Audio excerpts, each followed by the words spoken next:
ښځه پوره انسان دی د ستر خالق په نوم ښې چارې. آیا ښځه رښتیا هم یوازې د کور او ګور لپاره پیدا ده؟ آیا نر پوره انسان دی او ښځه په خلقت او ذهانت کې له سړي څخه ټیټه او کمه ده؟ آیا قرآن کریم نر ته په یوه لهجه او ښځې ته په بل ډول خطاب کړی دی؟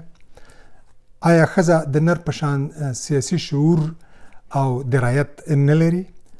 آیا د حضرت محمد صلی الله علیه وسلم میرمنو هغه ته مشورې نه دي ورکړي او د دې امت معلمانې نه وي؟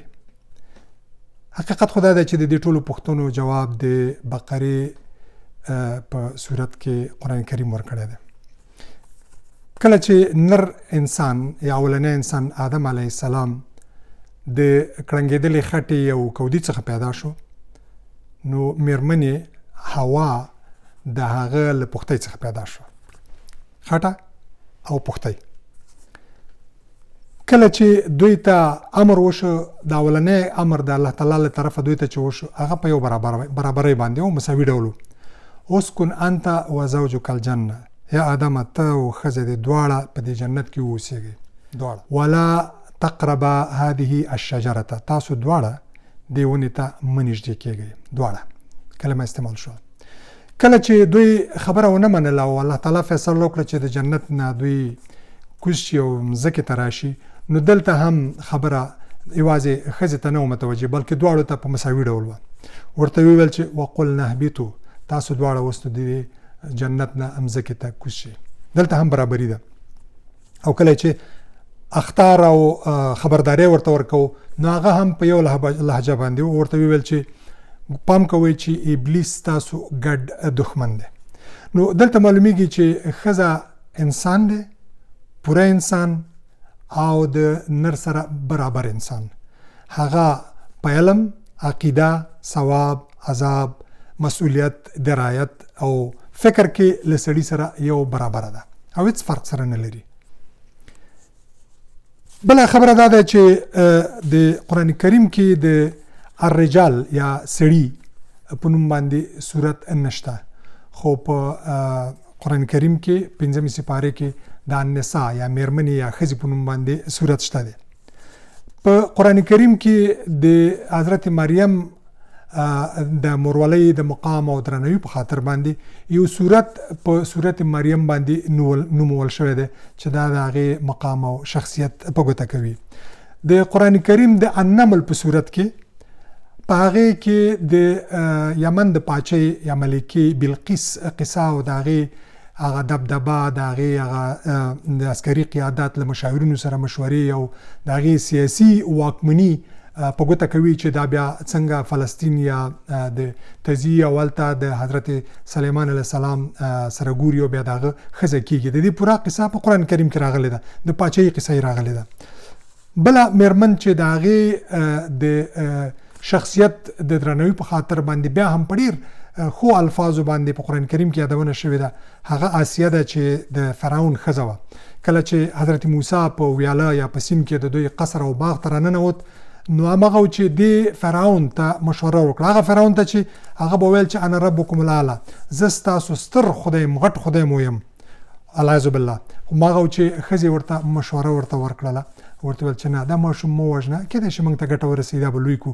همغه چې هغه چې ځان ته یې خدای ویو، د ښځې خبره او مشوره یې ومنله. دوستانو، زه ملکزی، زه شرعي عالم نه یم. ما په یو عربي هیواد کې د تاریخ او ژورنالیزم فاکولته لوستې او د عربي ژبې سره آشنا یم، خو عالم نه یم. دا هغه څه دي چې د دین عالمان او محترم مفتیان باید په دې باره کې څه ووایي. خو زه فقط د تاریخي لحاظه زه غواړم چې څو مثالونه تاسو ته وړاندې کړم. د حضرت محمد صلی الله علیه وسلم لومړنۍ میرمنه خدیجه رضی الله عنها هغه یوه تاجره وه، او کشره میرمن حضرت عایشه هغه یوه معلمه او د 2000 صحیحو حدیثونو روایت کوونکي او د دې امت معلمه وه. او منځنۍ میرمنې چې ام سلمه نومېدله، هغه یوه بهترینه مشاوره وه. کله چې د هجرت په 6م کال باندې پیغمبر صاحب غوښتل چې د خپلو یو ګڼ تعداد اصحابو سره عمرې ته لاړ شي مکې ته، نو هغه چې کله دوی حدیبیې ته ورسېدل، حدیبیه یو ځای دی د مکې په غرب کې جدې ته نږدې، یو ځای د مخ بله لیدلی دی. دلته چې کله دوی ورسېدل د قریشو استازي راغلل او دته اجازه ورنکړه چې مکې ته ننوځي. دی ډېر خفه شه. نو دی وویل چې موږ همدلته عمره کوو، یعنې د مراسم همدلته ادا کوو. نو صحابو ته ویل چې راځئ خپل ویښتان مو کم کړئ یا سرونه مو وخورئ او مالونه همدلته حلال کړئ. په هغوی ښه ونه لګېدله او مخالفت یې یو نه وکړ، ناغېړي وکړه. نو همغه و چې د ډېر خفه شو، خپلې خیمې ته ننوت. نو ام سلمه ورته ویل چې یا رسول الله ته مه خفه کېږه، د دې کېږدۍ باندې دې ووځه، ویښتان دې کم کړه یا وخوره او خپل مال دې حلال کړه، بیا ګوره چې څه کېږي. همغه و چې دوی دا کار وکړ. صحابه په ژړا شو، معذرت یې وغوښت، په ډېر خفګان باندې د ده خوا ته راغلل او بښنه یې وغوښتله. همغه و چې هغه کار وشو. دلته ګوره دا پیغمبر دی، جبرائیل ورته راځي، مګر ده د خپلې ښځې مشوره ومنله او همغه و چې ډېره ګټوره ثابته شوله. بله دا ده چې د زبیده بنت جعفر دا د عباسي ځواکمن خلیفه د هارون الرشید میرمن وه او دا د حضرت پیغمبر صاحب عباس رضی الله عنه د کاکا کړوسی کېږي. دا هغه ښځه وه چې کله حج ته لاړه نو دوی ولیدل چې هلته حاجیان او د عمرې خلک ډېر په تکلیف دي.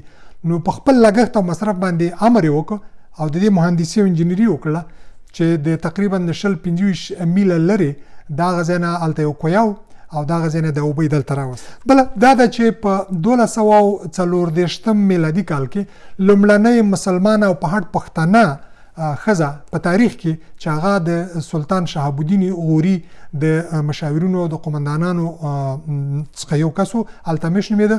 د هغه لور رضیه سلطانه هغې په هند نه یوازې په ډیلي کې د هند په ډېرو برخو باندې هغې ډېره ستره واکمني 4 کاله واکمني ورباندې وکړه چې دا د ښځې هغه صلابت، د هغې ذهانت او د هغې سیاسي هغه پختګي او د هغې هغه دغه ښیي مقام ښیي. همدارنګه تاسو ټول پوهیږئ چې په ترکیه کې تانسو چیلر، په پاکستان کې بېنظیر بوټو، په بنگلادیش کې حسینه واجد، شیخ حسینه واجد او خالده ضیا، او همدا اوس په دغه کې په سنگاپور غوندې یو پرمختللي هېواد کې د هغې اوسنۍ ولسمشره هغه حلیمه یعقوب یوه مسلمانه ده. بله دا ده چې کله په هندوستان کې انتخابات کېدل نو د اندرا ګاندي مخالف یو سړی ولاړ. دیوبند علماو د خپل ټولو مسلمانانو نه غوښتنه وکړه چې تاسو اندرا ګاندي ته ووټ ورکړئ تر څو چې کانګرس ګوند کامیاب شي. همدارنګه په پاکستان کې کله چې د پخوانی دیکتاتور مارشال ایوب انتخابات ته ودرېد نو په مقابل کې د محمد علي جناح خور فاطمه جناح چې هغه یوه شیعه وه د مقابل کې ودرېد. نو پاکستاني مذهبي سني ګوندونو له خپلو خلکو یو تعداد یې البته ټولو نه، دوی له خپلو خلکو وغوښتل چې د فاطمه جانه په څنګ کې ودرېږي او د هغې ملاتړ وکړي. د ملګرو ملتونو د غړو هیوادونو تعداد اوس 195 دی او په دې کې فعلا موجوده د 19 هیوادونو مشرانې هغه چې دي هغه ښځې دي. په دې کې تر ټولو ځواکمنه ښځه هغه د پیرنګیانو ملکه الیزابت ده چې دا یې نه یوازې د انګلستان پاچۍ ده بلکې د کامن ویلث د لسګونو ملکونو پاچۍ همدا ښځه ده.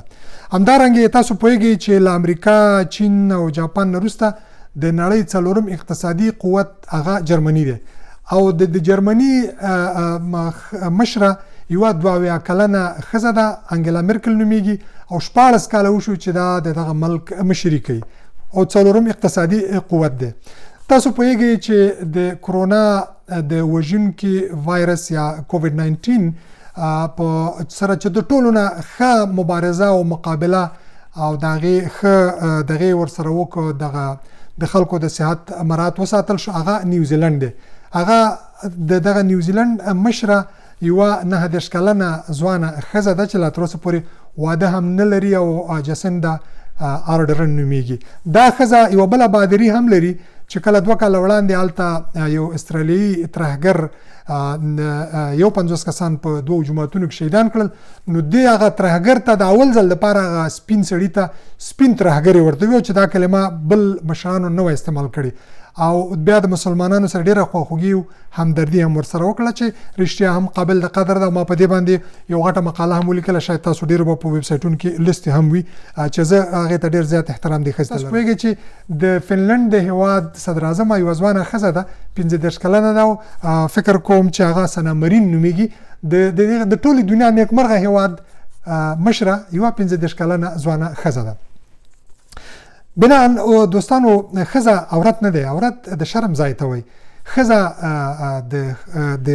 د عزت کرامت او شخصیت یو څلی دی او څښتنی ده او ښځه د ښکلا او د مسکا سمبول دی، مګر هغه هوره نه ده چې د میړه د شهواني د جنسي غریزو دپاره ده. نه، ښځه خپل حیثیت لري او هغه خپل مقام او خپل ځای لري. له همدې خاطره ده چې پلار او ورور نشي کولی چې خپله لور یا خور چاته د هغې د رضا نه او د موافقې نه بغیر چاته په نکاح ورکړي او لا تر دې بده چې په بدو کې چاته په نکاح باندې ورکړي.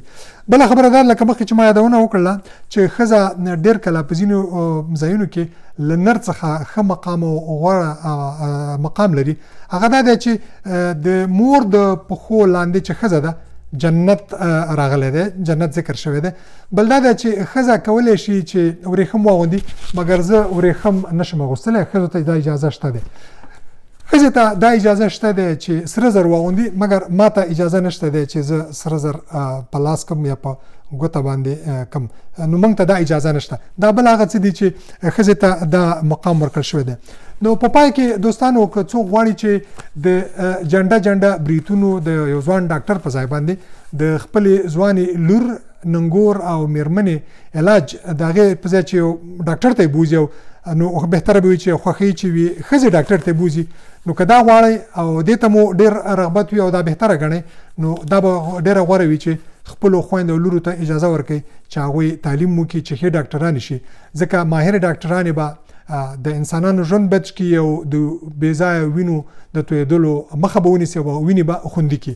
او همدارنګې به ښې معلمانې به، تکړه معلمانې به د افغانستان کې نوی کول، نوی نسل داسې وروزي چې هغوی به د جنگ په ځای باندې قلم ته ترجیح ورکړي او دوی به افغانستان د سیالانو سیال کړي. دوستانو زه پوهیږم که څوک تاسو د دې پیغام سره موافق یاستئ او زه هم فکر کوم چې یاستئ، نو بهتره به وي چې دا پیغام ټولو ته ورسیږي. نو زما دغه ویډیو تاسو په یوټیوب کې سبسکرایب کړئ او همدارنګې په فیسبوک کې خوښه یې کړئ او له دوستانو سره شریکه کړئ. کور مو له غلې ډک.